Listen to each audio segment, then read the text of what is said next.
Central university విద్యార్థుల బృందం వివిధ విద్యార్థి సంఘాలకు సంబంధించిన బృందం దాదాపు 2-3 రోజుల కిందట మళ్ళీ తర్వాత ఈరోజు తెలంగాణ భవన్కి వచ్చి ఇక్కడ ఉన్న మా అందరితో కూడా సమావేశమై అక్కడ నెలకొని ఉన్న పరిస్థితుల మీద మా అందరికీ కూడా వివరించి చెప్పడం జరిగింది.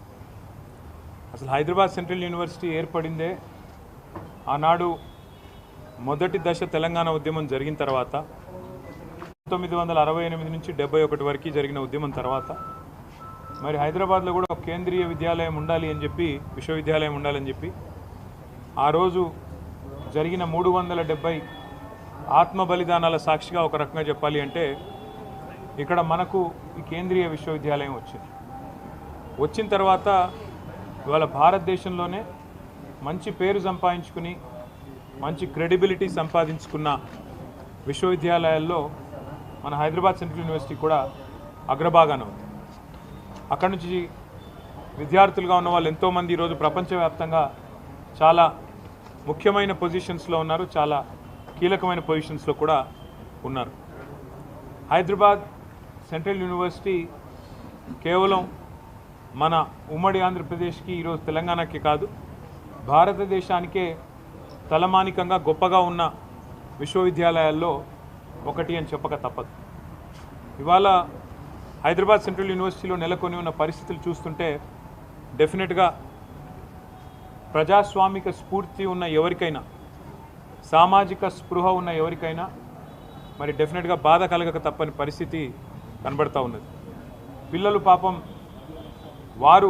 వారి బాధ్యత కాకపోయినా వారికి నిజంగా చెప్పాలి అంటే సంబంధం లేని అంశమైనా కూడా వారు చేస్తున్న పోరాటం, వారు ఏదో ఆశించి స్వప్రయోజనం కోసమో తమ లాభం కోసమో కాకుండా హైదరాబాద్ నగర భవిష్యత్తు కోసం, తమ విశ్వవిద్యాలయ భవిష్యత్తు కోసం వారు పడుతున్న ఆరాటం ఏదైతే ఉందో నిజంగా కూడా చాలా గొప్పది. ఈ మధ్యకాలంలో కొత్త తరం పిల్లల్లో పోరాట స్ఫూర్తి తగ్గిందేమో అని అప్పుడప్పుడు మేము కొద్దిగా ఉద్యమం నుంచి వచ్చిన వాళ్ళం అప్పుడప్పుడు బాధపడుతూ ఉంటాం. కానీ అదేమీ కాదు. సరైన సందర్భం వచ్చినప్పుడు, సరైన ఇష్యూ ఉన్నప్పుడు తప్పకుండా మేము గొంతు విప్పుతాము అని చెప్పి వాళ్ళ హైదరాబాద్ సెంట్రల్ యూనివర్సిటీ పిల్లలు చూపెడుతున్న తెగువ, వారి పోరాటానికి ముందుగా నేను సెల్యూట్ చేస్తూ వారికి హ్యాట్స్ ఆఫ్ చెప్తూ, నేను కాంగ్రెస్ పార్టీని, ముఖ్యంగా ఇక్కడున్న కాంగ్రెస్ ప్రభుత్వాన్ని సూటిగా ఒక 3-4 ప్రశ్నలు ఆ పిల్లల తరపున, మా పార్టీ తరపున కూడా అడుగుతా ఉన్నాను.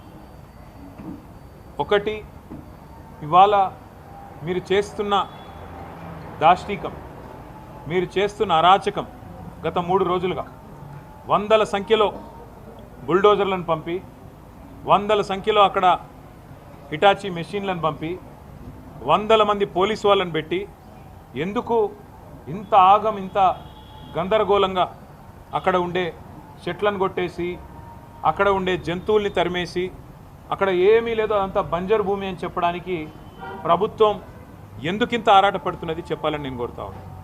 ముఖ్యంగా ఈ ప్రాంతం అంటే మొత్తం హైదరాబాద్ సెంట్రల్ యూనివర్సిటీ తీసుకుంటే దాదాపు 2600 ఎకరాలు దాటి విస్తరించి ఉన్న ఒక విశ్వవిద్యాలయం అది. మనం నిజంగా చెప్పాలంటే ఈ పశ్చిమ హైదరాబాద్ గత 10-15 ఏళ్లలో విస్తృతంగా పెరిగిపోయింది.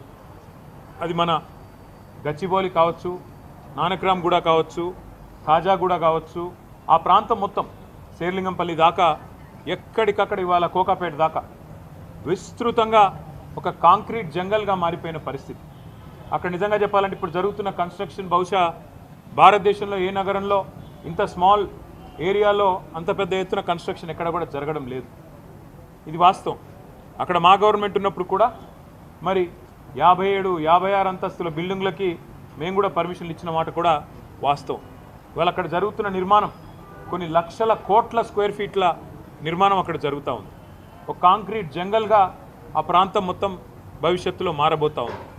మిగిలి ఉన్న కొన్ని పాకెట్స్ ఎక్కడెక్కడైతే ఇంకా కూడా ఈ కాంక్రీట్ జంగల్గా మారకుండా పశ్చిమ హైదరాబాద్కి ఊపిరినిచ్చే ప్రాంతాలు ఏమన్నా ఉన్నాయి అంటే ఈ హైదరాబాద్ సెంట్రల్ యూనివర్సిటీ దాని చుట్టూన్న పరిసర ప్రాంతాలే నిజంగా చెప్పాలి అంటే ఒక లంగ్ స్పేస్ లాగా ఆ ప్రాంతానికి మిగిలింది ఏదైనా ఉందంటే ఇది మాత్రమే మిగిలింది. వాళ్ళ పిల్లలు ఎందుకు కొట్లాడుతున్నారు?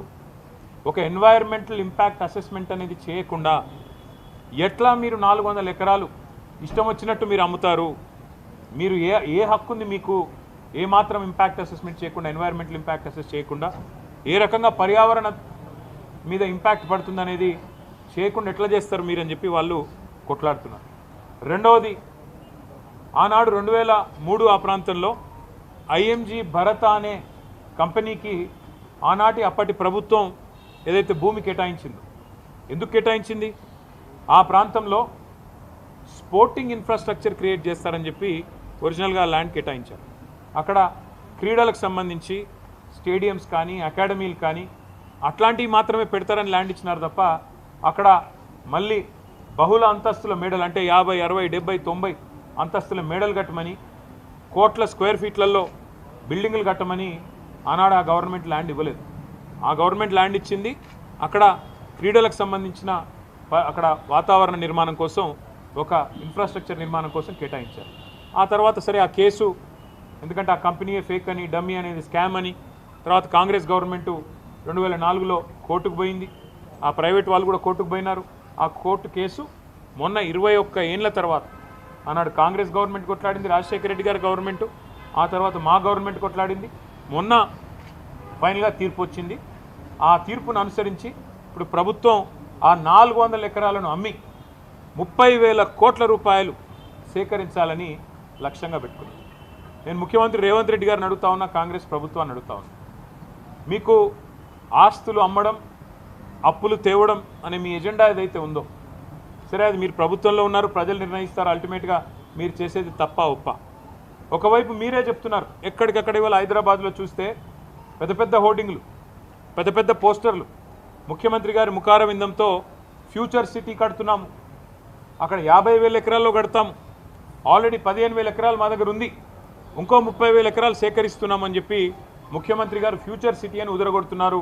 ఎయిర్పోర్ట్కి కిందికి ఆనాడు ఫార్మా సిటీ కోసం మేము సేకరించిన భూముల్లో ఈరోజు పేరు మార్చి ఫ్యూచర్ సిటీ అంటున్నారు. ముఖ్యమంత్రి గారిని, కాంగ్రెస్ ప్రభుత్వాన్ని అడుగుతున్నాను, మరి ఫ్యూచర్ సిటీలో ఆల్రెడీ మీ దగ్గర 14,000 ఎకరాలు ఉన్నప్పుడు, ఇంకొక 30,000 ఎకరాలు మీరు సేకరించబోతున్నప్పుడు, మొత్తం 45,000 ఎకరాలు మీరు అక్కడ అమ్ముకోబోతున్నప్పుడు, ఇక్కడ 400 ఎకరాల మీద ఎందుకు పడ్డారు మీరు? ఈ 400 ఎకరాల్లో నిన్న మొన్న మీరు చూసింటారు, వందల సంఖ్యలో మెషిన్లు పోయి అర్ధరాత్రి, నేను అడుగుతా ఉన్నా, మీరు ఒకటి ఆలోచన చేయండి, శుక్రవారం, శనివారం, ఆదివారం, ఈరోజు సోమవారం రంజాన్, ప్రభుత్వానికి తెలిసి 4 రోజులు కోర్టుకు సెలవులని, అందుకే ఇబ్బడి ముబ్బడిగా మెషిన్లను పంపి వందల సంఖ్యలో పోలీసులను పెట్టి అడ్డం వచ్చిన పిల్లలను ఇష్టం వచ్చినట్టు కొట్టి, వాళ్ళను ఆడపిల్లలను చూడకుండా బట్టలు చింపి ఒక దుశ్శాసన పర్వానికి తెరదీసి ఇంత అరాచకం ఏదైతే రేవంత్ రెడ్డి ప్రభుత్వం చేస్తున్నదో, మరి అక్కడ పక్షులు, అక్కడ నెమళ్ళు కేకలు పెడుతున్నాయి, గొంతు చించుకుంటున్నాయి, మాకు జరుగుతున్న ఈ అన్యాయం మీకు కనబడతలేదా, వినబడతలేదా అని చెప్పి రోధిస్తున్నాయి, ఏడుస్తున్నాయి. ఇది మీకు వినబడతలేదా రాహుల్ గాంధీ గారు? నేను అడుగుతా ఉన్నా. పర్యావరణ ప్రేమికులు, దేశ స్థాయిలో, రాష్ట్ర స్థాయిలో ఉన్నవాళ్ళు, మేధావులు మౌనంగా ఎందుకున్నారని మేము అడుగుతున్నాం, పిల్లలు అడుగుతున్నారు. మీకేం కనబడట్లేదా? ఫ్యూచర్ సిటీలో 45,000 ఎకరాలు మీరు సేకరించి అమ్ముకుంటానని ఓపెన్గా బడ్జెట్లో చెప్తున్నారు, బయట చెప్తున్నారు. మరి 400 ఎకరాలు వదిలేస్తే మీకు పోయేదేముంది, వచ్చిన నష్టం ఏముంది? పశ్చిమ హైదరాబాద్ భవిష్యత్తులో ఢిల్లీలాగా ఎయిర్ క్వాలిటీ దెబ్బతిని ఊపిరి పీల్చుకోవడమే కష్టమయ్యే ప్రమాదం ఉండే అవకాశం ఉంది. మీరు ఈ 2,400, 2,500 ఎకరాలు ఇట్లే ఉండనిస్తే సెంట్రల్ యూనివర్సిటీ కింద అది బ్రహ్మాండంగా మరి మనకి ఇక్కడ లంగ్ స్పేస్ లాగా కూడా ఉపయోగపడుతుంది, ఒక విశ్వవిద్యాలయానికి కూడా ఉపయోగపడే అవకాశం ఉంది. రాహుల్ గాంధీ గారు ఇవాళ జాతీయ స్థాయిలో ప్రతిపక్ష నాయకుడు, వారిని కూడా నేను అడుగుతా ఉన్నా, హైకోర్టులో ఆల్రెడీ పిల్లు పడ్డది, ఒక ఎన్జిఓ వాళ్ళు వేసినారు, ఇది పర్యావరణ సమతుల్యత దెబ్బతీస్తుంది అని. ఆ పిల్లు రాకముందే నీ ప్రభుత్వం ఇంత ఆగమాగం చేస్తుంటే, పిల్లల్ని ఇష్టం వచ్చినట్టు కొడుతుంటే, గతంలో ఇదే రాహుల్ గాంధీ గారు హైదరాబాద్ సెంట్రల్ యూనివర్సిటీకి ఆనాడు 2 సార్లు వచ్చినారు ఒకటే నెలలో. రోహిత్ వేములా గారు చనిపోయినప్పుడు 2 సార్లు వచ్చినారు ఒకటే నెలలో. కానీ ఇటువైపు ఇప్పుడు కనీసం తిరిగి కూడా చూడట్లేదు, కనీసం ఒక మాట కూడా ముఖ్యమంత్రి గారికి చెప్పాలన్న ఆలోచన కూడా రాహుల్ గాంధీ గారికి వస్తలేదు. ఇదే రాహుల్ గాంధీ గారు బొంబాయి మహానగరంలో ఆర్ఏ ఫారెస్ట్లో 800 ఎకరాల్లో 2500 చెట్లు కొట్టేస్తారంట అంటే అక్కడ మెట్రో నిర్మాణం కోసం అక్కడ ఒకటి షెడ్ కడతారంట అంటే ఇదే రాహుల్ గాంధీ గారు హడావుడి చేసినారు.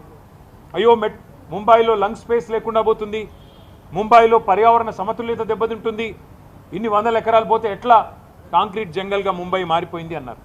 మరి ఇవాళ హైదరాబాద్, పశ్చిమ హైదరాబాద్ ఏమైపోయినా పర్వాలేదా? కేవలం మీ కాంగ్రెస్ ప్రభుత్వానికి డబ్బులు రావడానికి, వేల కోట్ల రూపాయలు సంపాదించుకోవడానికి, పిల్లల భవిష్యత్తు, హైదరాబాద్ భవిష్యత్తు నాశనమైనా పర్వాలేదా? ఉన్న కొద్ది లంగ్ స్పేసెస్ని ఇష్టం వచ్చినట్టు అమ్ముతారా? ఇది మీకు సమ్మతమైన రాహుల్ గాంధీ గారు? ఒక ఆర్ఏ ఫారెస్టే కాదు, ఇదే రాహుల్ గాంధీ గారు ఛత్తీస్గఢ్లో హస్దియో అనే ఫారెస్ట్ ఉంది, HASDEO. ఆ ఫారెస్ట్ని అక్కడున్న బీజేపీ ప్రభుత్వం అక్కడ మైనింగ్కి అవకాశం ఇస్తే ఇదే రాహుల్ గాంధీ గారు గొంతు చించుకున్నారు. పర్యావరణం దెబ్బతింటుంది, అర్జెంటుగా కాపాడాలా, దీన్ని రద్దు చేయాలని మాట్లాడినారు. మళ్ళీ ఇవాళ కాంగ్రెస్ పార్టీ గొంతు ఎందుకు పెగలట్లేదు? నేను ఈ పిల్లలందరికీ ఒక మాట ఇచ్చాను, ఖచ్చితంగా మా పార్లమెంట్ సభ్యులు 4వ తారీఖు దాకా ఏదైతే పార్లమెంట్ సమావేశాలు జరుగుతూ ఉన్నాయో, రాజ్యసభలో మా పార్లమెంట్ సభ్యులు ఈ అంశాన్ని ఖచ్చితంగా లేవనెత్తుతాం.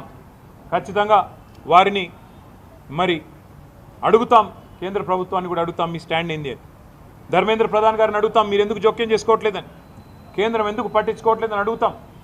కానీ ఇవాళ వాస్తవం ఏంది అంటే రేవంత్ రెడ్డి గారు ఎలక్షన్ ముందే చెప్పారు, రియల్ ఎస్టేట్ అంటే రేవంత్ రెడ్డి, రేవంత్ రెడ్డి అంటే రియల్ ఎస్టేట్ అని. ఫస్ట్లో మనమే అప్పుడు జాగ్రత్త పడి ఉండాలి. ఎలక్షన్లు అయిపోయిన కొత్తలో, ఎలక్షన్ కంటే ముందో ఆ రోజు వచ్చిండు, అక్కడ ఫుట్బాల్ ఆడిండు హెచ్సియూకి వచ్చిండు, ఫుట్బాల్ ఆడిండు, అప్పుడే కన్ను పడ్డది భూముల మీద. ఇప్పుడు పిల్లల్ని ఫుట్బాల్ ఆడుతూ ఉన్నాడు, లెక్క చేయట్లేదు.